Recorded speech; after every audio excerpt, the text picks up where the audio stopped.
नमस्कार। इस समय बाजार में एक दिलचस्प ट्रेंड बन रहा है, जहां एक तरफ कुछ बड़े स्टॉक्स धीमे पड़ रहे हैं, वहीं दूसरी तरफ मिड कैप और थीमेटिक सेक्टरों में लगातार पैसा आ रहा है।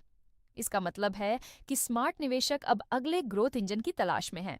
मार्केट संकेत निफ्टी फिलहाल 25,000 के आसपास एक कंसोलिडेशन जोन में है।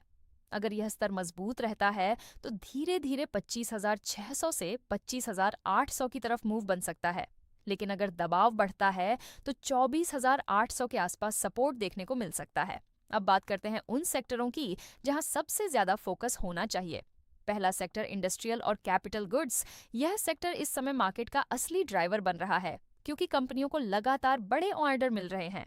दूसरा सेक्टर पावर इक्विपमेंट और ट्रांसमिशन। देश में बिजली की मांग तेजी से बढ़ रही है और नए प्रोजेक्ट्स के कारण इस सेक्टर में लॉन्ग टर्म ग्रोथ साफ दिखाई दे रही है। तीसरा सेक्टर पीएसयू और डिफेंस सरकारी सपोर्ट और मजबूत ऑन ऑर्डर बुक के कारण इस सेक्टर में अभी भी अपसाइड की संभावना बनी हुई है। चौथा सेक्टर मैन्युफैक्चरिंग और इलेक्ट्रॉनिक्स। ग्लोबल कंपनियों का भारत की ओर शिफ्ट होना इस सेक्टर को आने वाले समय का बड़ा विजेता बना सकता है। पांचवा सेक्टर केमिकल और एक्सपोर्ट ओरिएंटेड कंपनियां। ग्लोबल डिमांड में सुधार आने पर इस सेक्टर में तेजी देखने को मिल सकती है।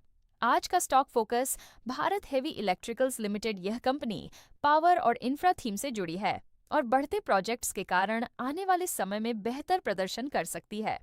रणनीति इस समय भीड़ वाले स्टॉक्स से बचें और उन सेक्टरों पर ध्यान दें जहां नया पैसा आ रहा है। धीरे धीरे निवेश करना और सही समय पर एंट्री लेना ज्यादा फायदेमंद हो सकता है।